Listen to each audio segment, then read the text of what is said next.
your favorite recent works of Uematsu-san? Favorite recent?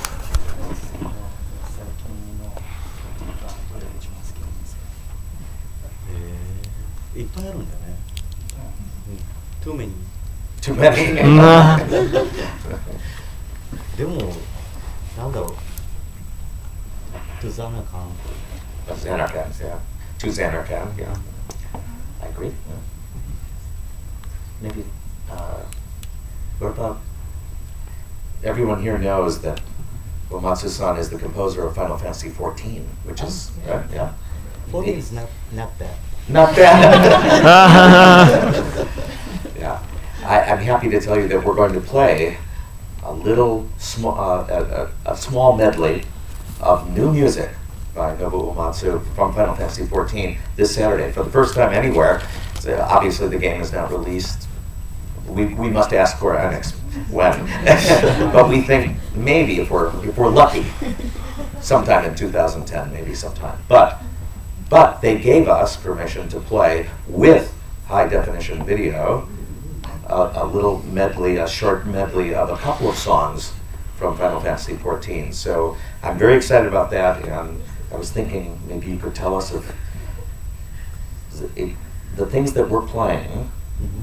Is that some of the highlights, some of the better things in the game, or is there many more music? Well, many more. Okay. Way too many. No favorites in there. Not allowed to say. でも実際に好きな曲っていっぱいありすぎて決められないんですよね。これまで例えばファイナルファンタジーだけでも何百曲か作ってるんで、とてもなんかここで言えるようなあれないですよ。明日になっちゃいますよ、ずっと言ってると。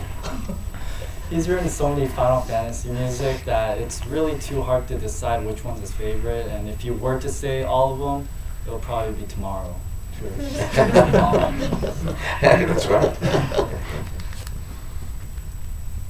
So for the next 20 minutes, we'd like to open up the questions to the audience. So if any of you have questions you would like to ask, please raise your hand, and me and Kevin will call on you. All right? Yes, my name is Stefan Dakota, and I'm a huge fan of the music, sir. But I think all of us are really happy to hear about all Final Fantasy music. But I kind of want to take another angle. Lost Odyssey. I'm a huge fan of the Lost Odyssey soundtrack, and I just wanted to know what were your feelings on it, how much work you put into it, just like a small overview of how you feel like it. It's a masterpiece.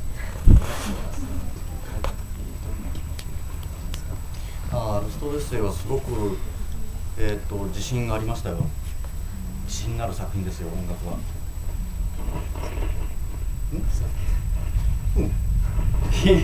It's a very short answer, but he's just very confident with that. I mean, there's nothing else to it. でもね、日本で売れなかったのよ。But in Japan, it was never, or it didn't sell very well. 本当はロストオデッセイだけのコンサートやりたいんだけど、ゲームが売れてないからね。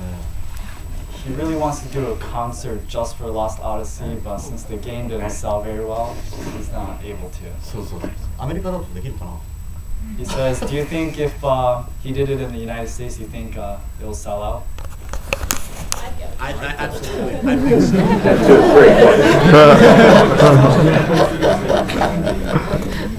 In a 3-seat theater. Right. Duly noted, right?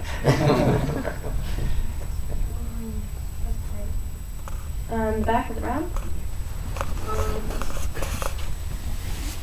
About Blue Dragon, especially the boss theme, what made you decide to add lyrics to the boss theme in Blue Dragon, and why did you cast Ian Gillian as singer? Ian Gillian. 別に実はそのイアン・ギランに歌ってほしいって僕は一言も言ってないんですよ。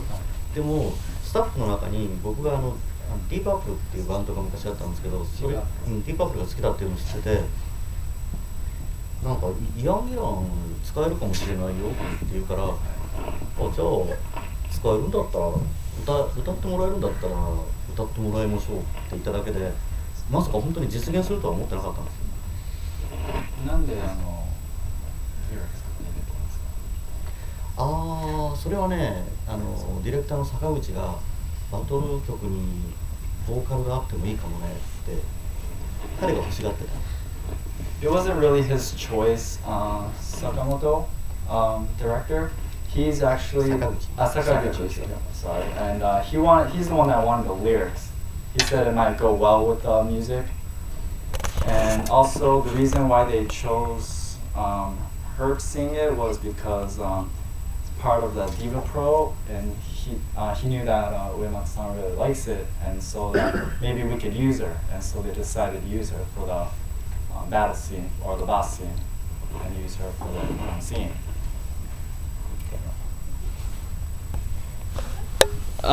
This is Mr.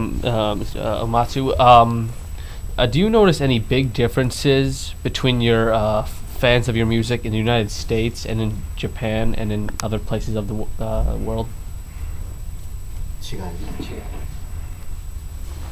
でも基本的にどの国のファンも、変わらないかな。みんな熱心に音楽を聴いてくれる感じですかね。あんまり悪い子はいないような気がする。本当にどの国に行ってもね。He doesn't see that much differences between all the fans in different countries.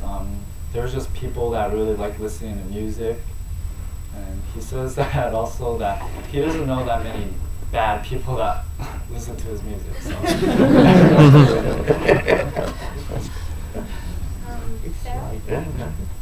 This is directed to both Mr. Roth and Uematsu-san. What inspired both of you to go into music in general? Like, what sparked you to pick up an instrument or to look at a piece of sheet music and go into music?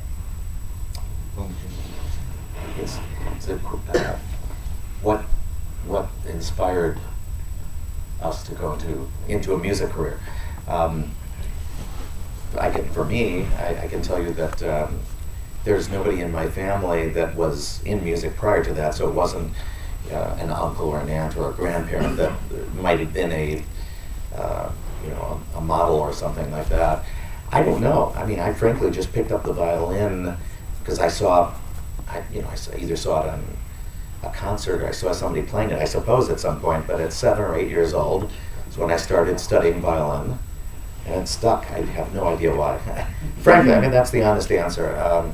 I was a concert violinist for, 30 years or something like that, and have a bachelor's and master's from Northwestern in violin performance, as a matter of fact. Studied conducting a little bit and music composition and everything else there, but really I was a professional player and didn't get into conducting until quite a bit later in my career. Started writing arrangements and then was asked to conduct many of those arrangements, and that blossomed into a path that led me into conducting. Now I almost never play the violin anymore, unfortunately. But 僕もね、家族で音楽、親戚とか家族で音楽やってる人は一人もいなかったんですよ。で、僕も全然音楽に縁のない子供時代を過ごしたんですけど、やっぱりある程度の年になると、ロックとか憧れるじゃないですか。で、その時にギターでコードってありますよね。C とか F とか D とか。3つコードを押さえられたらロックンロールができるっていうことが分かって、もうなんか音楽がすごく身近になったんですよね。で、それでなんか友達なんかとバンド組んで遊んでるうちに気がついたら50歳になってましたよ。During his childhood, he's never, no one in the families, just like Arnie Roth, played a musical instrument. He lived a childhood without any music really, until he got to about maybe high school. He really liked rock, just like most teenagers nowadays. And so he picked up the guitar, and he found out that you can play music with just 3 chords on the guitar, and it kind of became a short version of his music. And he decided to form a band with his friends, and they just started playing, and then as soon as he knows it, he's 50 years old.